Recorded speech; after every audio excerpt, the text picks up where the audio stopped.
Hello and welcome to the life of Pi. चलिए देखते हैं अपने अगले क्वेश्चन को। एक्सरसाइज 3A का 6th क्वेश्चन, ये भी बोर्ड एग्जाम में आया हुआ है।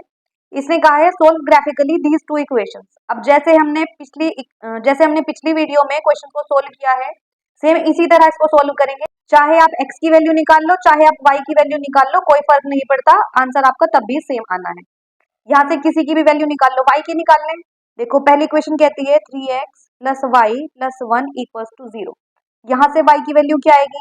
इस 3x को इधर ले जाएंगे -3x हो जाएगा, इस -1 को इधर लेके जाएंगे -1 हो जाएगा। यहाँ से भी y की वैल्यू निकाल लो, क्या आया? 2x minus 3y plus 8 equals to 0। ये इक्वेशन हमें गिवन है। ये आ जाएगा 2x प्लस 8, इस 3y को इधर ले जाओ, ये हो जाएगा प्लस 3y। तो y की वैल्यू क्या आ जाएगी? 2x plus 8 upon 3।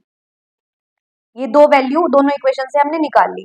अब एक बनाओ टेबल पहली इक्वेशन के लिए और एक बनाओ टेबल दूसरी इक्वेशन के लिए।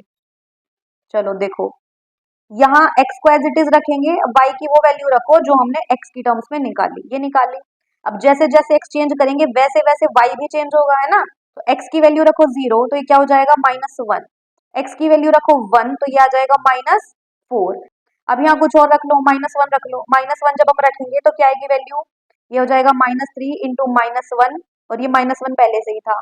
-3 की -1 से जब मल्टीप्लाई हुई तो +3 हो गया, -1 बचा, तो कितना बचा? 2 हो गया। ठीक है, अगला देखो, पहले तो ये वैल्यू लिख दो x, और y की जो वैल्यू हमने निकाली है 2x प्लस 8 अपॉन 3। छोटा हो गया डिब्बा, कोई बात नहीं। देखो x की वैल्यू जब 0 रखोगे तो y की वैल्यू क्या आएगी? 8 अपॉन 3, है ना। यहाँ पे x की वैल्यू रख दो 1, तो क्या आ जाएगा? 2 इंटू 1 2 हो जाएगा, 8 और 2 कितना हो जाएगा? 10, ये आ जाएगा 10 अपॉन 3। और कुछ वैल्यू रखो, 2 रख लो। 2 रखेंगे जब वैल्यू तो क्या आएगा? 2 2 जार 4, 4 प्लस 8 कितना आ जाएगा? 12, 12 अपॉन 3 आ जाएगा 4। अब हमारे पॉइंट्स क्या है? पहली इक्वेशन के पॉइंट आए 1, -1, 1, -4, -1, 2। यहाँ पॉइंट्स क्या है? 0, 8 अपॉन 3, तो 2.66 लगभग आएगा, तो 2.6 ही लिख लेते हैं। अगला क्या आएगा? 1, और ये आएगा 3.33। इस तरह से चलता चला जाएगा, 10 अपॉन 3, 3.33 आएगा। अगला पॉइंट आया 2,4। ठीक है, ये 6 पॉइंट्स हमको मिले दोनों इक्वेशन के अलग अलग। ये पहली इक्वेशन के लिए, दूसरी इक्वेशन के लिए। अब ग्राफ ड्रॉ करते हैं, चलो बना लेते हैं। एक्स एक्सिस पे 0 चलना है, मतलब एक्स एक्सिस पे चलना ही नहीं है, यहीं रुके रहना है, और वाई पे कहाँ चलना है? -1। तो ये पॉइंट आ गया 0, -1। अगला पॉइंट है एक्स एक्सिस पे चलना है 1 और वाई पे चलना है -4। एक्स एक्सिस पे चले 1 और वाई पे चले -4, तो ये यहाँ पे कहीं को पॉइंट आएगा 1, -4। अगला पॉइंट है -1, 2। एक्स एक्सिस पे चलना है -1 और वाई एक्सिस पे चलना है 2, तो -1 चलो और 2 चलो, ये आएगा -1, 2। ठीक है, अब इन लाइंस को मिला लेते हैं, ये मिल गई। अब अगले पॉइंट्स ड्रॉ करो अगली लाइन के लिए। क्या पॉइंट्स हैं? 0, 2.6। एक्स एक्सिस पे चलना है 0 और वाई एक्सिस पे चलना है 2.6, तो देखो 2.6 लगभग लगभग यहाँ बैठेगा, 2.5 से थोड़ा सा ऊपर और 3 से नीचे, तो यही पॉइंट आ जाएगा 0 और 2.6। अगला क्या कहा है इसने? 1, 3.33। एक्स पे चलना है 1 और वाई पे चलना है 3.33, तो 3.33 लगभग यहाँ पे बैठेगा। 1 और 3.33 ये पॉइंट आ जाएगा, 1, 3.33, या खाली 3 लिख लो। अगला पॉइंट है 2,4। एक्स पे चलना है 2 और वाई पे चलना है 4, ये लगभग यहाँ पे पॉइंट आएगा 2,4। अब इस लाइन को मिला दो।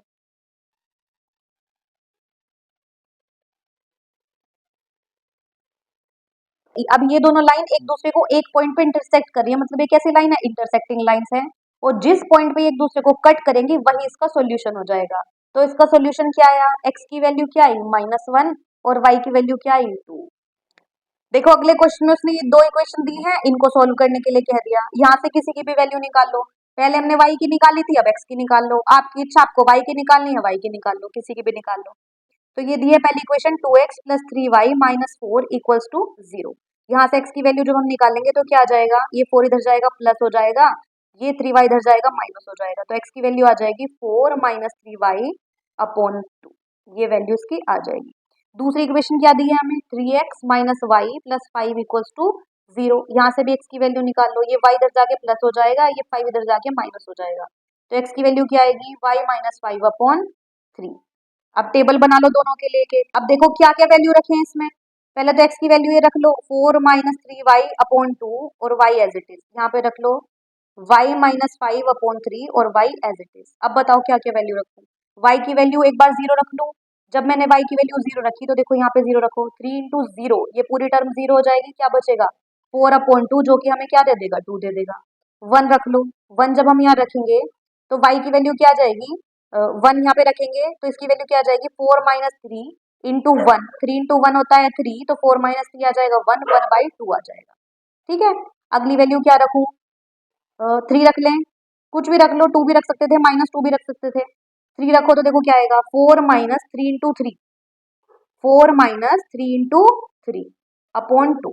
तो देखो 3 3 जार 9, 9 माइनस का है और प्लस का 4 है, प्लस माइनस माइनस, 9 में से 4 गए -5 बचेंगे, ये आ जाएगा -5/2। ठीक है, अगली वाली के लिए देखो, यहाँ पे 0 रख दो y की जगह तो क्या आएगा -5/3, y की जगह 1 रख दो तो क्या आएगा -4/3, y की जगह -2 रख लो तो क्या आएगा -7/3। आपकी इच्छा कुछ भी रख लो। ठीक है, अब मुझे पॉइंट्स बता दो क्या क्या है।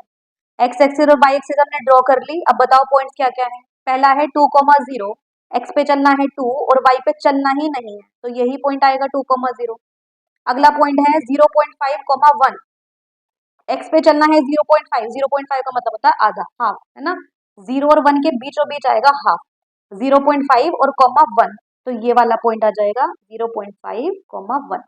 अगला पॉइंट क्या है -2.5, 3, एक्स एक्सिस पे चलना है -2.5। अब 2.5 का मतलब होता है ढाई, ढाई आता है 2 और 3 के बीच में, और ये माइनस है तो यहाँ पे आ जाएगा। और एक्स वाई एक्सिस पे चलना है 3, तो 3 लगभग यहाँ पे बैठेगा ये पॉइंट -2.5, 3। ठीक है, इसको मिला के पहले लाइन ड्रॉ कर लेते हैं, देखो क्या लाइन बनी। ये लाइन ये बन गई। ठीक है, अगली लाइन को ड्रॉ करो। अगली लाइन क्या कहती है -1.6, 0, -1.6, तो -1.6 लगभग यहाँ बैठेगा और 0, तो ये बैठेगा -1.6, 0। अगला पॉइंट है -1.3, 1, -1.3, 1, तो 1.3 लगभग यहाँ पे बैठेगा और 1 ये रहा, तो ये बैठेगा -1.3, 1। अगला पॉइंट क्या है -2.3 और -2, -2.3 और -2, -2.3 तो यहाँ को बैठेगा और y की वैल्यू क्या है -2, तो -2। अब देखो हमने लाइन ड्रॉ कर ली, एक पॉइंट इधर बैठेगा थोड़ा सा। ठीक है, अब देखो, अब हमने जैसे पिछले क्वेश्चन किए हैं उनमें एग्जैक्ट हमें पॉइंट मिल रहा था, है ना। यहाँ पे एक पॉइंट की कुछ ना कुछ तो वैल्यू थी जिससे हम आंसर लिख दे रहे थे, लेकिन यहाँ पे हमें एग्जैक्ट पॉइंट नहीं मिला। लेकिन क्या आप मुझे बता सकते हो, ये पॉइंट बैठ रहा है लगभग 1, -1 और y एक्सिस पे बैठ रहा है 2, देखो ये बैठ रहा है -1 और 2, तो ये पॉइंट क्या आएगा -1, 2। तो हमारा आंसर क्या आया, x की वैल्यू आई -1 और y की वैल्यू क्या आई 2, ये हमारा आंसर हो जाएगा। ठीक है, तो कुछ भी पॉइंट ले लेना, ऐसा नहीं सोचना कि आंसर मैच होगा या नहीं, आंसर मैच हो जाएगा। आप कुछ भी पॉइंट लो, कुछ भी पॉइंट लो, जहां पे आपकी लाइन एग्जैक्ट कट करेगी वही आपका सॉल्यूशन हो जाएगा। अब वो भले इन पॉइंट्स पे कट करे जो हमने निकाले हैं या किसी और अदर पॉइंट पे कट करे, वो जब आप ग्राफ पे इसको अच्छे से ड्रॉ करोगे आपको पता चल जाएगा कि एग्जैक्ट कौन से पॉइंट पे कट कर रही है। उसी तरह आप काउंट करके इसको लिख देना। ठीक है, जैसे एक्स एक्सिस पे कट किया इसने -1 पे और वाई एक्सिस पे कट किया इसने 2 पे, तो यही पॉइंट इसका सॉल्यूशन है। बढ़ते हैं अगले क्वेश्चन की तरफ।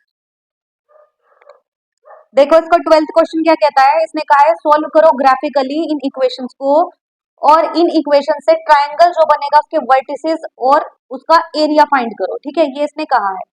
अब देखो जैसे ये ट्रायंगल हमारा बन रहा था, बन रहा है ना ये वाला ट्रायंगल, तो इसने वर्टिसेस पूछ लिए इसके और एरिया पूछ लिया। अब देखो यहाँ से वैल्यू निकाल लो किसी की भी, 2x, यहीं से निकाल ले वैल्यू, 2x इक्वल्स टू, ये 3y इधर जाके हो जाएगा +-4, x की वैल्यू आ जाएगी 3x - 4/2। यहाँ से भी निकाल लो x की वैल्यू, ये आ जाएगा x इक्वल्स टू, ये 5 इधर जाके हो गया प्लस, ये -2y हो गया, चाहे तो आप -2y पहले लिख सकते हो, तो x की वैल्यू ये आ गई। ठीक है, अब देखो यहाँ से टेबल बना लो, y की वैल्यू बताओ क्या क्या पुट करूँ। यहाँ पे पहले x लिख लो, क्या आएगा 3y - 4/2, और यहाँ पे y, यहाँ पे x की वैल्यू क्या आई 5 - 2y/y, x की y की वैल्यू रखो 0 रख दूं, जब यहाँ 0 रखेंगे तो ये वैल्यू, ये टर्म पूरी 0 हो जाएगी, बचेगा -4/2 यानी कि -2 बचेगा। अगर यहाँ 1 रखें हम y की जगह तो क्या आएगा -1/2 आएगा। अब तो ये आपको फटाफट कर लेने चाहिए क्योंकि बहुत सारे क्वेश्चन आप इस तरह के कर चुके हैं।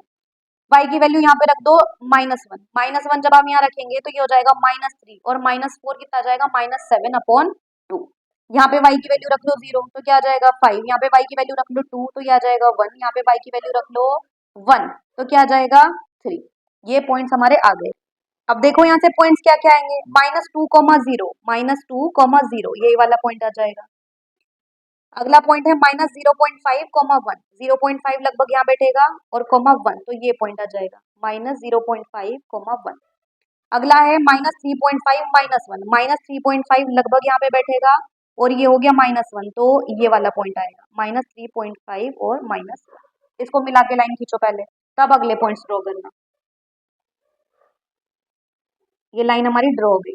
अब अगला देखो, अगले पॉइंट्स क्या है 5,0, 5,0 यही वाला पॉइंट होगा 5,0, वैसे भी एक्स एक्सिस पे y 0 होता है। 1,2, 1,2 ये वाला पॉइंट आएगा 1,2। अगला क्या कहा है इसमें 3,1, 3,1 तो कौन सा पॉइंट आएगा, ये वाला पॉइंट आएगा 3,1। अब इनको मिला के लाइन खींच दो। अब देखो हमें सॉल्यूशन क्या मिला, यहाँ से सॉल्यूशन क्या मिला, जिस पॉइंट पे इन दोनों लाइंस ने कट किया वही इसका सॉल्यूशन। मतलब x की वैल्यू यहाँ से क्या आई, x की वैल्यू आई हमारी 1 और y की वैल्यू क्या आई, y की वैल्यू आई हमारी 2। लेकिन उसने हमसे सिर्फ ये नहीं पूछा था, उसने हमसे ये पूछा था कि इससे और x एक्सिस से जो ट्राइंगल बनेगा, इन दोनों लाइन से और इस x एक्सिस से जो ट्राइंगल बनेगा उसके वर्टिसेस बताओ। तो वर्टिसेस आपको साफ साफ दिख रहे हैं, एक वर्टिसेस ये हो गया 1,2, दूसरा वर्टेक्स ये हो गया -2,0 और तीसरा वर्टेक्स ये हो गया 5,0। ये तीन इसके वर्टिसेस आ गए, यहाँ लिख दो वर्टिसेस आर क्या क्या है 1,2, -2,0 और 5,0, ये इसके वर्टिसेस आए। अब उसने ये भी पूछा था, ये भी पूछा था, अब उसने ये भी तो पूछा है कि ये जो एरिया क्या आएगा इस ट्राइंगल का, ये जो ट्राइंगल बना है इसका एरिया क्या आएगा। हमें पता है एरिया ऑफ ट्राइंगल क्या होता है, half into base into height, ये होता है ना 1/2 इंटू बेस इंटू हाइट। अब क्या मुझे बता सकते हो कि इस ट्राइंगल का बेस कितना है, देखो ये 0 है ना, 0 से 2 पॉइंट्स हम यहाँ पे चले तो 2 पॉइंट्स ये काउंट होंगे। अब यहाँ प्लस माइनस मत देखना, ठीक है। 0 से कितने पॉइंट्स हम इधर चले, 2 पॉइंट इधर चले, और 0 से इधर कितने पॉइंट चले हम, 5 पॉइंट इधर चले। तो 5 + 2 कितना बेस हो गया इसका, यहाँ से काउंट कर लो ना पॉइंट, 1 2 3 4 5 6 7। तो बेस इसका कितना हो गया 1/2 इंटू 7। अब मुझे हाइट बताओ, मतलब ये ट्राइंगल कितनी ऊंचाई तक जा रहा है। भाई ऊंचाई ऐसे ही तो काउंट होगी ना, ऊंचाई काउंट होगी हमेशा y एक्सिस पे और बेस काउंट होगा हमेशा किस पे, x एक्सिस पे। तो x एक्सिस पे कितने पॉइंट चले 1 2 3 4 5 6 7, ऐसे हमने बेस लिख लिया। अब ऊंचाई ये कितनी ऊंचाई तक गया है, ये केवल 2 ऊंचाई तक ही तो गया है। भाई y की वैल्यू 2 है, इससे ऊपर तो नहीं जा रहा, तो इसकी हाइट कितनी हो गई, इसकी हाइट हो गई 2। इस 2 से ये 2 कैंसिल आउट, तो इसका आंसर क्या आया 7 यूनिट स्क्वायर, ये इसका आंसर हो जाएगा। ठीक है, ये समझ आया आपको बेस कैसे निकाला हमने। बेस ये प्लस माइनस पॉइंट मत देखना, लेकिन बस ये देखना कि भाई वैसे भी बेस नेगेटिव में थोड़ी हो सकता है किसी भी ट्राइंगल का कि आप -1 -2 काउंट करने लगो, है ना। बेस हमेशा काउंट करना है इस तरह से कि इधर कितने पॉइंट हम चले, 2 पॉइंट इधर चले और 5 पॉइंट इधर चले, तो 5 और 2 टोटल बेस कितना आ गया इसका, कितना चौड़ा है ये 7 यूनिट चौड़ा है। और ऊंचा कितना है ये, भाई 2 यूनिट ऊंचा है, इससे ऊंचा इस पे तो हम गए नहीं, बस यहीं पे रुक गए, तो 2 यूनिट इसकी ऊंचाई आ गई, तो इसलिए 7 यूनिट्स इसका आंसर आ गया। ठीक है, यही आपसे उसने पूछा था। अगले क्वेश्चन को हम अगली वीडियो में डिस्कस करेंगे। Thank you.